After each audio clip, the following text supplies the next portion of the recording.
For the latest in strategic affairs, subscribe to our YouTube channel. Click the bell icon for updates.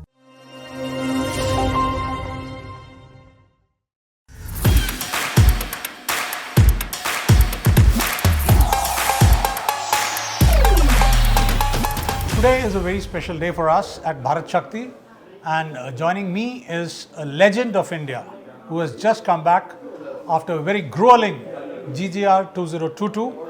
And without wasting much time, I will straight away get on to you, Commander Abhilash Tomy, Kirti Chakra, and now a legend for our country who has done so much of hard work, and he has risen actually from the ashes like a phoenix. My first question to you, what was the difference between GGR18 and GGR22? So GGR18, I came back to India in a stretcher. I went home in a wheelchair, and GGR22, I'm going back home walking. So I think that's the biggest difference. Tell me, Tommy, you were with the elements which were before 1960. How did you, say you went into that adventure in 2018. Unfortunately, after completing almost half of the race, you met with an accident, and then starting all over again afresh with titanium in your spine. What drove you to do this thing when the whole world was passing through the pandemic?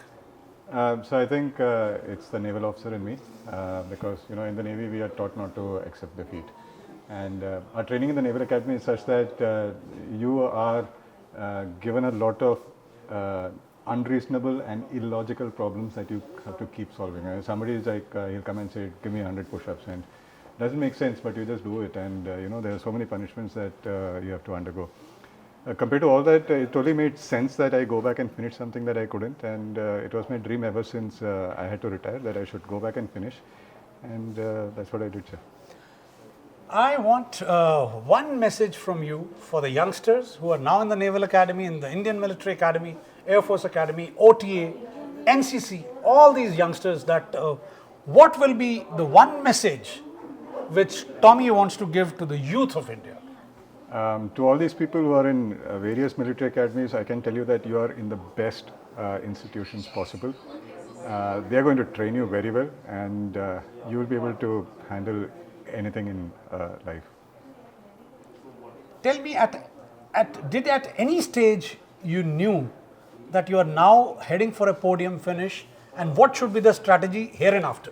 So of course I knew that I'm going to be in the podium, I think from the time I passed Tasmania, but whether it's second or third or first, I didn't know, and later on I realized that I would finish at least in second position, and that was towards the end of Pacific. If I finish, I would be second, that was sure. And later on, as we climbed up the Atlantic, when I just rounded Cape Horn, I knew that I was about 500 miles from the first person, and I did my best, drove the boat really fast. I went for the shortest route, and I believe at certain points I was ahead of her, but I had a lot of little nagging issues like sail tore and backstays broke, and which was just taking away my time in doing all these repairs. And I believe if I did not have any one of those problems, I might have finished ahead of her. And tell me one great difficulty which you encountered during this journey of GGR22, which reminded you of 2018. So I think that would be, I had a real bad storm on 26th of January, and I ended up steering the boat myself in that storm for almost 12 hours. And steering these boats is tough because these are long keel boats and they're extremely stable. So, making it maneuver is tough.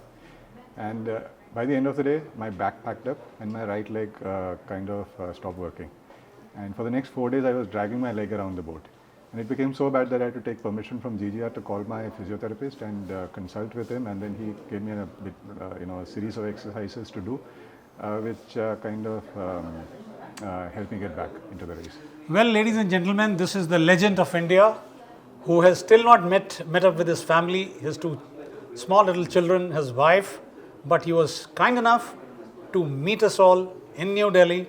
Wishing you all the very best, Tommy. Thank you so much. And he is going to be in the annals of history of India. Thanks so much. Thank you.